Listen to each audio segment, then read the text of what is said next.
You're after something. Is it revenge? Money? Or is it something else? You look good. A little rough around the edges, but good. Heard about a job. Big shot gangster putting together crew. I'm a driver, and I'm a flyer. I waited a long time for a shot like this. What do you think? Well, what do you know? You got a line on a ship? Yeah, I know a guy. He's the best smuggler around.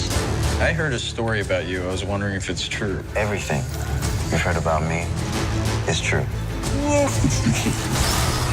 L3! Let go of the mean man's face. Who are these guys? If you come with us, you're in this life for good. You might wanna buckle up, baby. Here they come! Let me give you some advice. Assume everyone will betray you, and you will never be disappointed. I got a really good feeling about this. Since when do you know how to fly? 190 years old? You look great. Push it!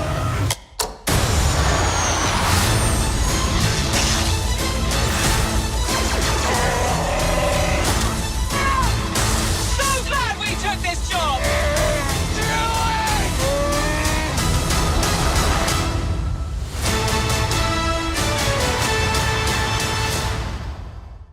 Hey everybody, it's Charlie. So we got a new Star Wars trailer to break down. We finally saw Paul Bettany's character for the first time. He's playing an original character, not someone from the canon. His name is Dryden Voss, not related to Jedi Master Quinlan Voss. But let's break everything down. So if you're finding me for the first time, be sure to subscribe to get all the videos. Don't forget, there is a giant Star Wars movie coming out after Infinity War.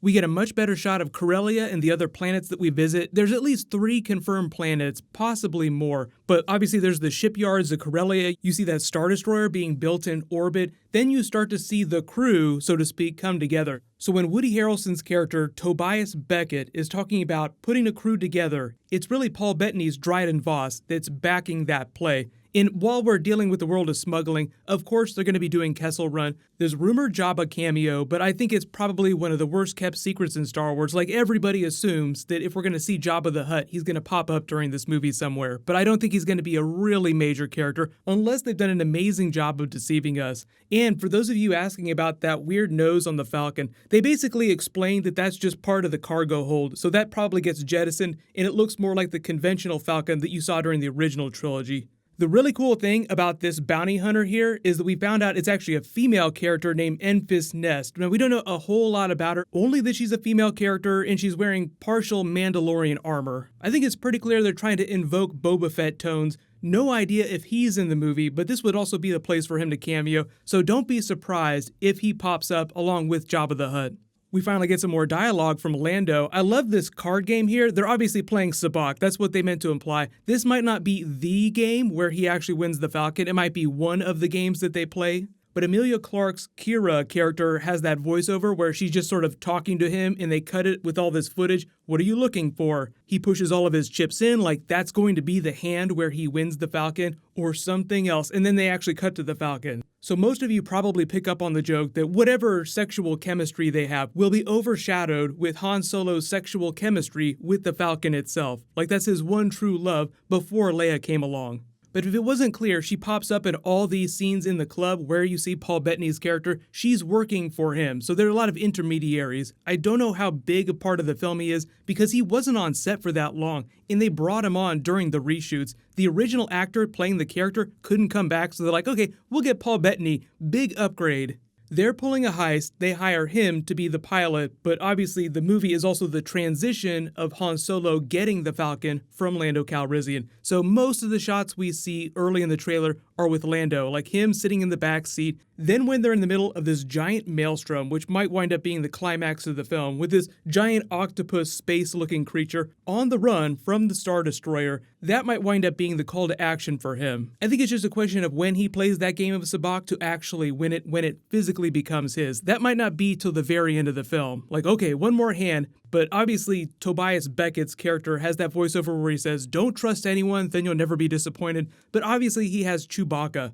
So I wonder how much of his time in the Imperial Academy they cut into the film. Because of all the reshoots, it's kind of hard to tell what parts of the film they rearranged and what stuff they completely changed. So they're basically telling his entire life story, but a lot of that early stuff is going to get condensed. Like, he joins the Academy, gets kicked out. I don't know if they've changed the canon for how he meets Chewbacca, because essentially Wookiee slave labor was used to build the Death Star. He went AWOL, rescuing Chewbacca. That was the beginning of his life as a smuggler, so there might be a slightly different version of that in here. But the whole idea of the story of him helping Chewbacca and rescuing him is showing that he is a good character at heart, even though he does very terrible things. Like, a really good example is the Star-Lord character in Guardians of the Galaxy, very clearly written to be the Han Solo of the Marvel Universe. Something good, something bad, bit of both.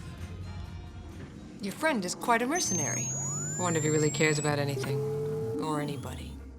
Thandie Newton's just another badass character named Val that gets tied up in their crew. If you're not big Westworld fans, that show is actually premiering on HBO later. Thandie Newton is one of the main actors. She's pretty fantastic on it, so I would recommend checking it out if you haven't seen a lot of her stuff.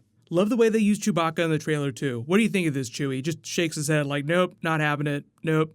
Even though this structure looks like it was built by Wookiees, I don't think they're on Kashyyyk here. I think they're on another planet. This is just where Lando hangs out most of the time. Look at all these creatures too. That's probably one of the other best things about Star Wars. That was one of the big bummers of Force Awakens, is they had their cantina scene, and most of the creatures that they created for that you didn't really see unless you watched the bonus features.